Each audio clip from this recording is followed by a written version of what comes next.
बिस्मिल्लाहिर्रहमानिर्रहीम। अस्सलाम वालेकुम स्टूडेंट्स, कैसे हैं आप सब। उम्मीद करती हूँ आप सब बिल्कुल खैरियत से होंगे। This is 9th chemistry chapter 2 matter. Students, हम यहाँ पर फेडरल बोर्ड की नेशनल बुक फाउंडेशन को फॉलो कर रहे हैं और चैप्टर 1 जो है वो ऑलरेडी कंप्लीट अपलोड हो चुका है। अब चैप्टर 2 जो है वो हम कर रहे हैं। अगर आप इस चैनल पर नए हैं तो आप easycam4u.com वेबसाइट को विजिट करें और यहाँ पर आपको डिफरेंट क्लासेस के टैब्स नज़र आएंगे और उसमें से आप 9th क्लास के टैब को क्लिक करें।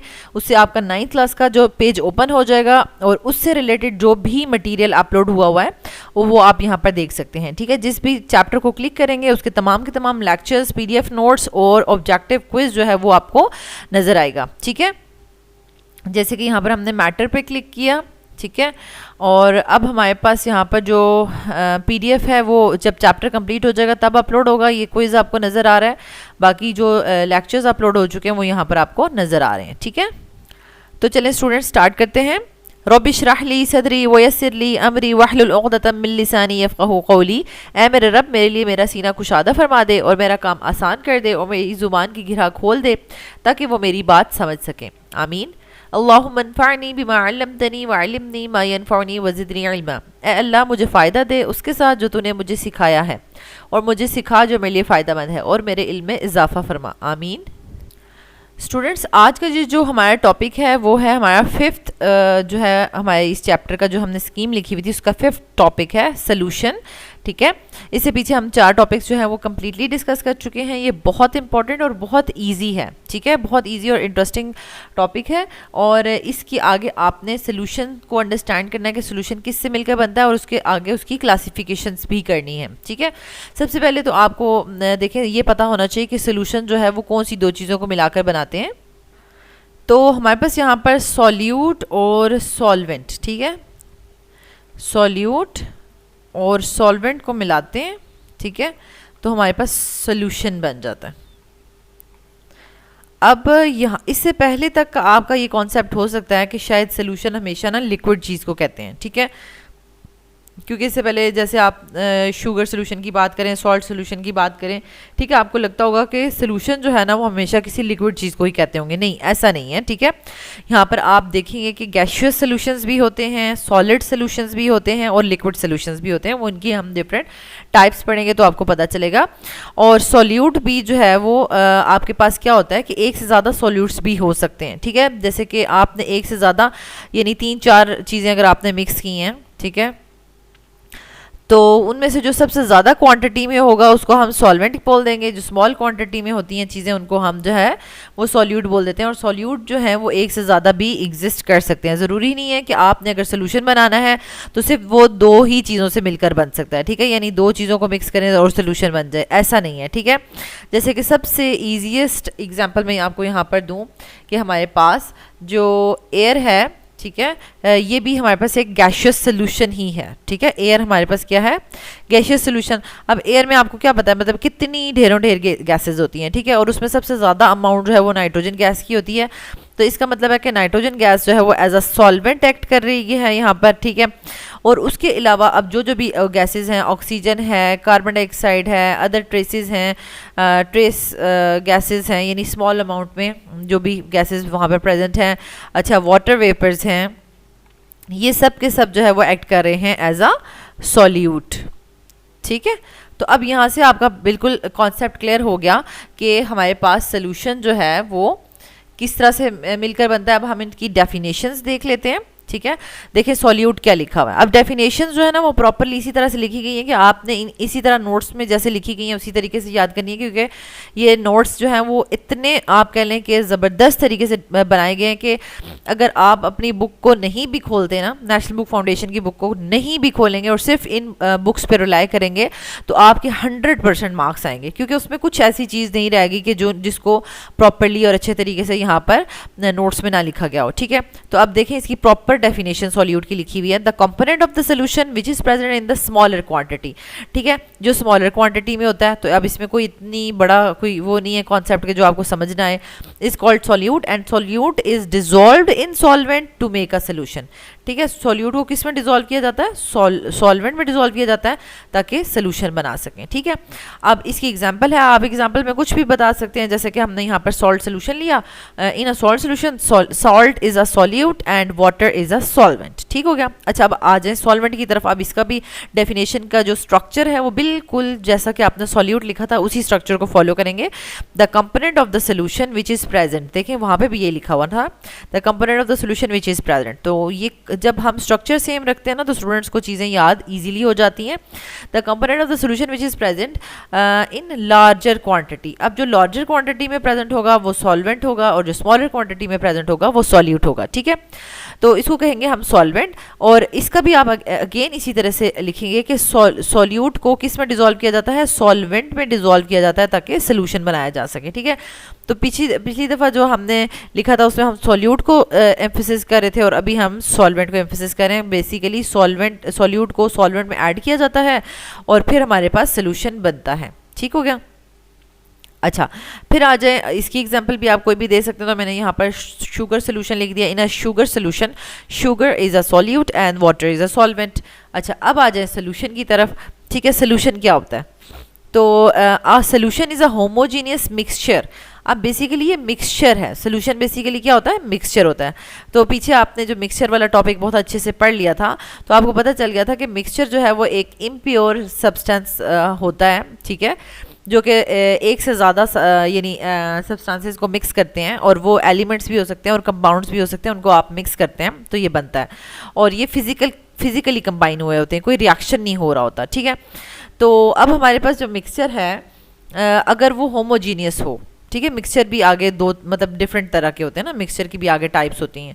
मिक्सचर जो है वो अगर दो तरह का होता है, अगर होमोजीनियस हो, ठीक है, यानी जैसे ही आपने दो चीज़ें मिक्स की तो अब आपकी वो सब मिक्स हो गई हैं और आपको बिल्कुल भी कोई दो चीज़ें अलग अलग से नज़र नहीं आ रही। ठीक है, तो वो आपका होमोजीनियस मिक्सचर हो जाएगा। ठीक है, लेकिन जो है अगर आपके पास ये है कि जो आपने सॉल्यूट डाला सॉल्वेंट में और मिक्सचर बनाया, लेकिन वो सॉल्यूट जो है वो अलग से नज़र आ रहा है और सॉल्वेंट अलग से है, तो वो आपके पास हेट्रोजीनियस मिक्सचर हो जाएगा। ठीक है, उसका नाम होगा हेट्रोजीनियस मिक्सचर। ठीक है, अच्छा, तो ये तो मतलब इसको हम डिटेल से बाद में भी करेंगे। ठीक है, यानी ये हेट्रोजीनियस और होमोजीनियस इसकी सॉल्यूशंस की टाइप्स को। लेकिन होमोजीनियस सॉल्यूशन जो होता है ना वो आपके पास क्या होता है, सॉल्यूशन होता है।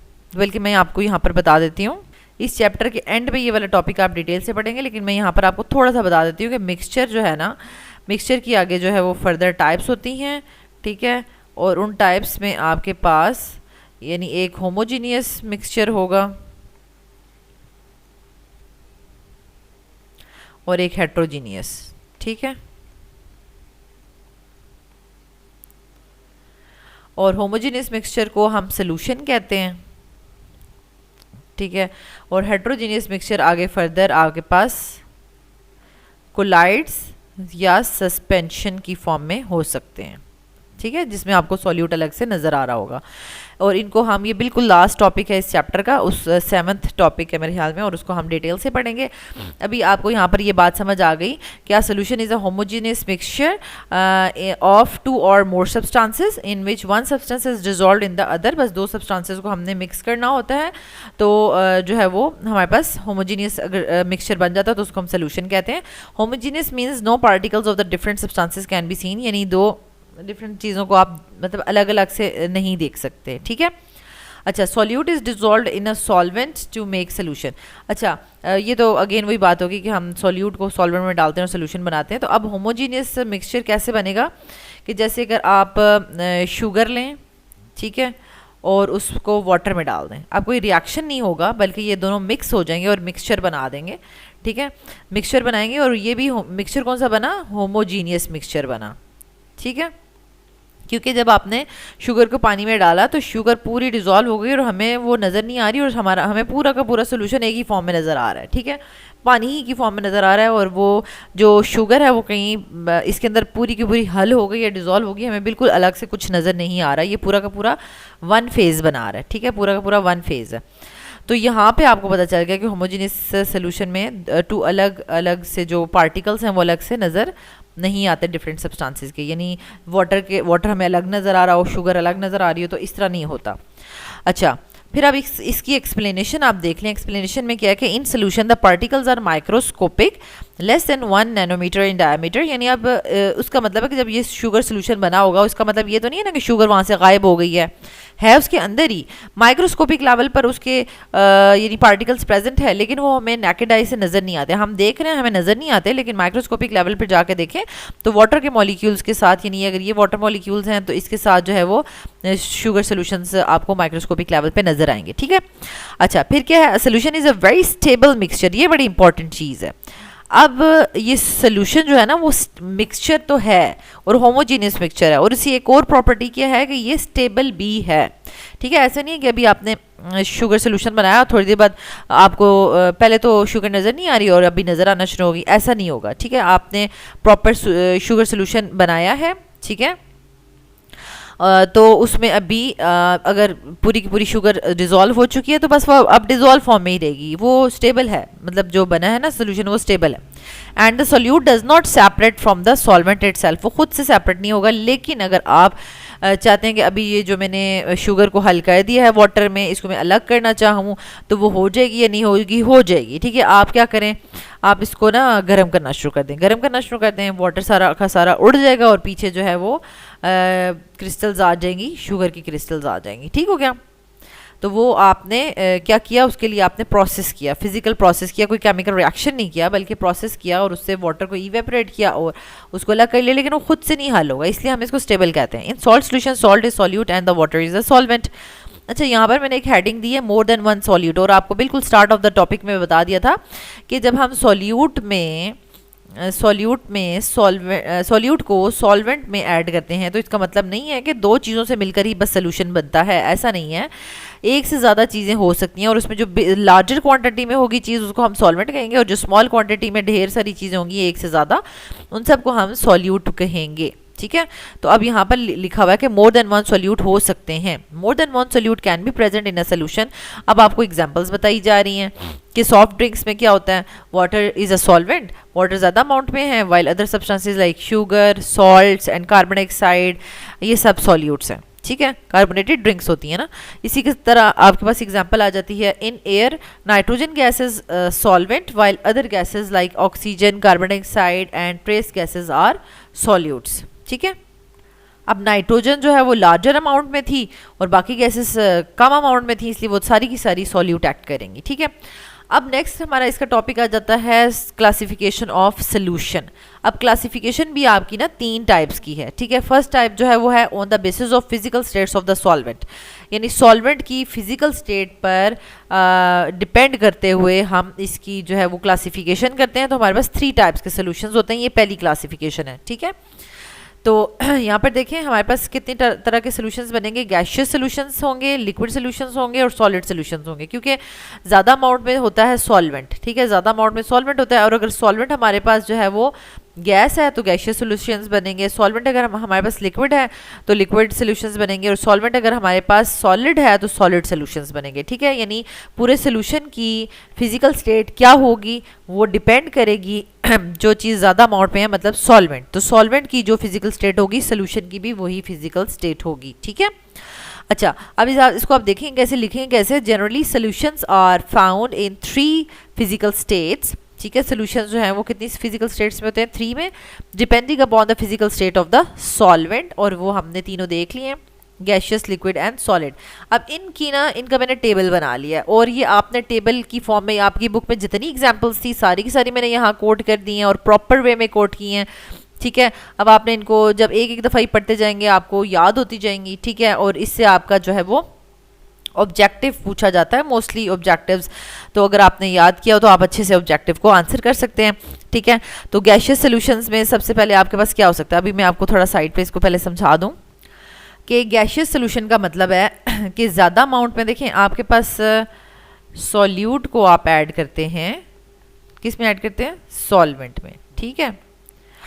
अच्छा, अब आप बात कर रहे हैं कौन से सॉल्यूशंस की बात करें, गैशियस सॉल्यूशंस, ठीक है, गैशियस सॉल्यूशंस की बात हो रही है।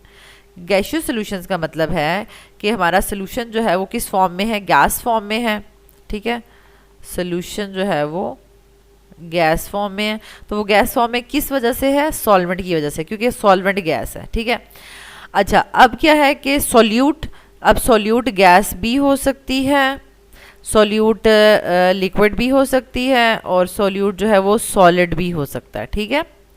यानी गैस को गैस में डिज़ोल्व करें तो भी गैशियस सोल्यूशन बन जाएगा, लिक्विड को गैस में डिज़ोल्व करें तो भी गैशियस सोल्यूशन बन जाएगा, और सॉलिड को गैस में डिज़ोल्व करें तो भी बन जाएगा। तो अब इसकी एग्जांपल्स, अब आपके माइंड में आएगा कि कुछ एग्जांपल्स तो आपको आ जाएंगी समझ, और कुछ को आप सोचेंगे कि ऐसा कैसा सोल्यूशन हो सकता है। जैसे अगर मैं कहूँ कि गैस का सोल्यूशन इन अ गैस, तो आप कहेंगे ठीक है, मतलब हमें समझ आ गई है। इसकी एग्जांपल है एयर, यानी डिफरेंट गैसेज हैं, कार्बन डाइऑक्साइड, ऑक्सीजन, और भी डिफरेंट, उनको हमने नाइट्रोजन के अंदर मिक्स किया हुआ है, तो वो गैशियस सोल्यूशन बना रहा है। अब लिक्विड को गैस में डालेंगे तो कौन सा बनेगा, सॉलिड को गैस में डालेंगे तो कौन सा बनेगा, ठीक है। इसकी एग्जांपल्स ये लिखी हुई है, देखें। गैस को गैस में डिसॉल्व करेंगे, ठीक है, तो mixture of nitrogen and hydrogen to form ammonia in the Haber's process. अब हैबर्स प्रोसेस में हम ये इन दोनों को मिक्स करते हैं ना, ठीक है। तो इसमें मेरे ख्याल में नाइट्रोजन जो है वो स्मॉल अमाउंट में अगर होगी तो वो एज अ सॉल्यूट एक्ट करी, और हाइड्रोजन जो है वो सॉल्वेंट एक्ट कर रहा है, ठीक है। तो ये हैबर्स प्रोसेस में अमोनिया बनाते हैं, और उसमें इन दोनों गैसेस का मिक्सचर लेना पड़ता है। तो जो ज़्यादा अमाउंट में होती है, मेरे ख्याल में तो हाइड्रोजन ज़्यादा अमाउंट में है, तो हाइड्रोजन जो है वो ज़्यादा अमाउंट में है, तो जिसकी वजह से ये एज अ सॉल्वेंट एक्ट करेगी। और दूसरा जो है वो हमारे पास, यानी एक और एग्जांपल मैंने अभी आपको बताई थी ना, एयर भी इसकी एग्जांपल है, ठीक है। यानी आप कहेंगे कि डिफरेंट गैसेस इन नाइट्रोजन, ठीक है, ये इसकी एग्जांपल हो जाएगी। और थर्ड है कि mixture of carbon dioxide and ammonia to form the urea, यानी इस प्रोसेस में भी हम दो गैसेस का मिक्सचर लेते हैं। अब जो कम अमाउंट में होगी वो सॉल्यूट एक्ट करेगी, ज़्यादा अमाउंट वाली सॉल्वेंट एक्ट करेगी, तो ये भी गैशियस मिक्सचर हो गया। और भी बहुत सारी एग्जांपल्स हो सकती हैं, मैंने जस्ट वही कोट किए जो आपकी बुक में लिखी हुई थी, ठीक है। तो इसके अलावा भी आप कोई कोट करेंगे तो आपका रॉन्ग कंसिडर नहीं होगा, लेकिन मोस्टली आपसे पेपर में इस तरह से पूछा जाता है कि जैसे कि आएगा कि fog, cloud and mist are the examples of. अब आपको चार ऑप्शंस दिए होंगे कि गैशियस सॉल्यूशन, सॉलिड सॉल्यूशंस, या क्या कहते हैं, gaseous solutions, liquid solutions, solid solutions, या कोलाइड्स, कुछ भी कहा जा सकता है। तो आप उसमें बताएंगे कि फोग, क्लाउड्स या मिस्ट जो है वो गैशियस सॉल्यूशंस होते हैं, तो गैशियस सॉल्यूशंस को आप टिक कर देंगे। तो ये इस तरह से क्वेश्चंस आते हैं, ठीक है। अब लिक्विड को गैस में हम डालें, यानी वाटर ड्रॉपलेट्स अगर एयर में होते हैं तो वो डिफरेंट तरह की ये सिचुएशंस बनाते हैं। फोग भी उसको हम कह सकते हैं, किसी सिचुएशंस में वो क्लाउड्स होते हैं और कभी वो मिस्ट एक्ट कर रहा होता है। तो बेसिकली ये थोड़ा ही डिफरेंस होता है फोग, क्लाउड्स और मिस्ट में, ठीक है। अब क्लाउड्स जो होते हैं वो आपको पता है कि वो ग्राउंड लेवल पर नहीं होते, वो ऊपर होते हैं, ठीक है, मतलब आसमान पर होते हैं। तो जो यानी collection of water droplets in the sky, जिसको आप कह सकते हैं, ठीक है, ऊपर होंगे। और अब जो नीचे ग्राउंड लेवल पर होंगे, जैसे अक्सर आपने देखा होगा कि सर्दियों के मौसम में कुछ इस तरह से होता है कि जब हम उठते हैं सुबह तो हमें धुंध दिखाई देती है ना, धुंध वगैरह, तो इस तरीके से होती है सुबह के टाइम ना, और आहिस्ता आहिस्ता जब सूरज निकलता जाता है तो ये क्लियर हो जाती है। तो ठंड की वजह से जितने भी वाटर ड्रॉपलेट्स ग्राउंड के यानी सरफेस के पास होते हैं वो सारे के सारे फ्रीज हो जाते हैं। तो यहाँ पर हमें फोग दिखाई देती है, और फोग की वजह से फिर ट्रैवलिंग से भी मना किया जाता है, क्योंकि अक्सर एक्सीडेंट हो जाता है, क्योंकि बिल्कुल थोड़े से फासले तक भी हमें गाड़ी अगली नज़र नहीं आ रही होती, ठीक है। तो यहाँ पर क्या होता है कि अब फोग और मिस्ट में क्या फ़र्क है। जो फोग होती है ना वो बहुत ज़्यादा थिक होती है वो भी ग्राउंड लेवल पर ही है, ठीक है, लेकिन जो मिस्ट होती है ना वो थोड़ी सी थिन होती है। अच्छा, फिर अब हमारे पास क्या होता है, और फोग से ना विजिबिलिटी ज़्यादा इफेक्ट होती है, मतलब उसमें हमें 1 किलोमीटर तक भी बहुत अच्छा सा नज़र नहीं आ रहा होता, 1 किलोमीटर तक भी बहुत विजिबिलिटी कम हो जाती है। लेकिन जो है वो आप कह लें कि जो मिस्ट होती है ना वो हमें पता है थिन लेयर होती है, मतलब थिन वाटर ड्रॉपलेट्स जो होते हैं वो फ्रीज हुए होते हैं, तो उसकी वजह से वो हमें 1 किलोमीटर से थोड़ा ज़्यादा विजिबिलिटी शो हो रही होती है, ठीक है। ये यहाँ पर जैसे कि मिस्ट दिखाई हुई है ना, मिस्ट है, ये मिस्ट है, मिस्ट की एग्जांपल है, और ये फो की एग्जांपल है, ठीक है। अच्छा, तो यानी यहाँ पे भी आपको पता चल गया कि ये बेसिकली वाटर ड्रॉपलेट्स होते हैं। वाटर ड्रॉपलेट्स लिक्विड्स हैं, तो लिक्विड्स इन एयर यानी नाइट्रोजन जो पूरी एयर जो है गैस की, वो एज अ सॉल्वेंट एक्ट कर रही है, ठीक हो गया। सॉलिड इन अ गैस यानी अगर हम कार्बन के पार्टिकल्स होते हैं, जैसे स्मोक होता है, धुआं, काला धुआं, तो उसमें वो जो ब्लैक पार्टिकल्स होते हैं वो कार्बन के पार्टिकल्स होते हैं, ठीक है। कार्बन पार्टिकल्स इन एयर तो वो स्मोक कहलाते हैं, ठीक है। तो ये इसकी एग्जांपल हो गई। अच्छा, फिर आपके पास आ जाता है लिक्विड सॉल्यूशंस। लिक्विड सॉल्यूशंस में सॉल्वेंट सारा का सारा लिक्विड होगा और सॉल्यूट जो है वो गैस, लिक्विड या सॉलिड हो सकता है। और उसकी एग्जांपल्स आपने जस्ट अपने माइंड में बिठानी है, बहुत ज़्यादा रट्टा नहीं लगाना। लेकिन गैसेस अगर लिक्विड में हो तो ये तो कार्बोनेटेड ड्रिंक्स की जो है वो हमारे पास एग्जांपल आ जाती है, carbon dioxide in a water. और लिक्विड को लिक्विड में डालेंगे तो अब ये तो ईजी है, जैसे कि हमारे पास विनीगर होता है या रेक्टिफाइड स्पिरिट होता है, ठीक है। तो ये रेक्टिफाइड स्पिरिट जो है आप बड़ी जो क्लासेस हैं उनमें जब जाएंगे 10th 11th 12th उसमें आप पढ़ेंगे, ठीक है, formation of the rectified spirit. तो ये शुगर केन यानी गन्ने का जो जूस होता है उससे बनाया जाता है और ये बेसिकली एथानॉल बन रहा होता है, ठीक है। तो एथानॉल में 95% एथानॉल होता है और 5% वाटर होता है बाय वेट, ठीक है। लेकिन लिक्विड इन लिक्विड ही है, जैसे कि यहाँ पर वाटर जो है वो एज अ सॉल्यूट एक्ट कर रहा है और एथानॉल जो है वो बहुत ज़्यादा अमाउंट में 95%, तो वो यहाँ पर एज अ सॉल्वेंट एक्ट करेगा, वाटर सॉल्यूट एक्ट करेगा। विनीगर में एसिटिक एसिड जो है वो सॉल्यूट होगा और वाटर ज़्यादा अमाउंट में है और वो क्या एक्ट करेगा, सॉल्वेंट। और सॉलिड इन लिक्विड की क्या एग्जांपल है, जैसे कि हम सॉल्ट सोल्यूशन कहते हैं, सिंपल, या शुगर सोल्यूशन कह लें या सॉल्ट सोल्यूशन कह लें। उसमें हमने जो शुगर या सॉल्ट लेना है वो सॉलिड में होता है और उसको पानी में डाला तो शुगर सोल्यूशन बन गया। तो ये सॉलिड इन लिक्विड की एग्जांपल है। फिर आ जाए सॉलिड सोल्यूशंस के बारे में। सॉलिड सोल्यूशंस में तमाम के तमाम सॉल्वेंट्स जो हैं वो सॉलिड्स होंगे और सोल्यूशन भी फिर at the end solid solution बनेगा। और सॉल्यूट जो है वो गैस भी हो सकता है, लिक्विड या सॉलिड भी हो सकता है, ठीक है। तो गैस इन सॉलिड की एग्जांपल क्या है हमारे पास, hydrogen gas on nickel metal surface used in the ghee industry. अब घी इंडस्ट्री में हम क्या करते हैं, हाइड्रोजन को एज अ कैटलिस्ट, मतलब हाइड्रोजन को ऐड कर रहे होते हैं लेकिन उसमें nickel metal as a catalyst add कर रही होती है, ठीक है। तो अब क्या हो रही होती है कि वो बेसिकली निकल मेटल ना हाइड्रोजन को अपनी सरफेस पे पहले एड्जॉर्ब करवाती है और फिर जो हमने हाइड्रोजन जिसमें ऐड करनी है मॉलिक्यूल में उसमें फिर एडिशन करवाती है, ठीक है। तो यहाँ पर हमारे पास गैस जो है वो स्मॉल अमाउंट में और निकल मेटल सरफेस जो है वो सॉलिड यानी जो कैटलिस्ट एक्ट कर रहा है, ठीक है, तो वो ज़्यादा अमाउंट में है तो इस वजह से वो एज अ सॉल्वेंट एक्ट करेगा, ठीक है। तो हाइड्रोजन गैस ऑन अ निकल मेटल सरफेस, तो ये इसकी एग्जांपल हो गई। अच्छा, अब liquid mercury in any metal, अगर हम किसी भी मेटल को मेटल में ऐड करते हैं ना, जैसे कि ये सॉलिड की एग्जांपल है, मेटल को मेटल में ऐड करें, ठीक है, तो वो उसको हम कहते हैं एलॉयज। तो ये ऑब्जेक्टिव के लिए भी आप याद रख लें और वैसे भी ये इन्फॉर्मेशन है कि मेटल्स को मेटल्स में डाल लें तो वो एलॉयज बनाती हैं। लेकिन अगर आपने एक मेटल को मरकरी में डाल दिया है, स्पेशली मरकरी में डाल दिया है, तो उसका अलग से नाम होगा, उसका नाम होगा एमलगम। जैसे कि अगर आपने किसी भी सॉल्यूट को किसी भी सॉल्वेंट में डाल दिया, जैसे कार्बन टेट्राक्लोराइड में डाल दिया, बेंजीन में डाल दिया, तो उसको आप सोल्यूशन कह सकते हैं, ठीक है। सॉल्यूट को सॉल्वेंट में किसी भी सॉल्वेंट में डाला तो उसको आप सोल्यूशन तो कह सकते हैं। लेकिन अगर आप किसी भी सॉल्यूट को वाटर में ऐड कर देते हैं स्पेसिफिकली तो उसका अलग से नाम हो जाएगा, उसको हम कहेंगे एक्वस सोल्यूशन, क्योंकि वाटर डल गया ना तो वाटर के लिए एक्वा का वर्ड यूज़ होता है। तो इसी तरह से जो मरकरी है, एक मेटल मरकरी है और दूसरी जो है हम उसके अंदर कोई भी लिक्विड ऐड कर रहे हैं, लिक्विड को सॉलिड मरकरी में ऐड कर रहे हैं तो वो एमलगम बनाएगा, ठीक है। Liquid mercury in any metal, यानी वैसे यहाँ पर तो लिखा हुआ है कि liquid mercury in any metal, तो मोस्टली जो है वो यानी अगर हम इसमें से अगर लिक्विड मरकरी स्मॉल अमाउंट में है तो वो सॉल्यूट एक्ट कर लेगा, ठीक है। लेकिन इस तरह से जो है वो सॉलिड सोल्यूशन नहीं बनेगा।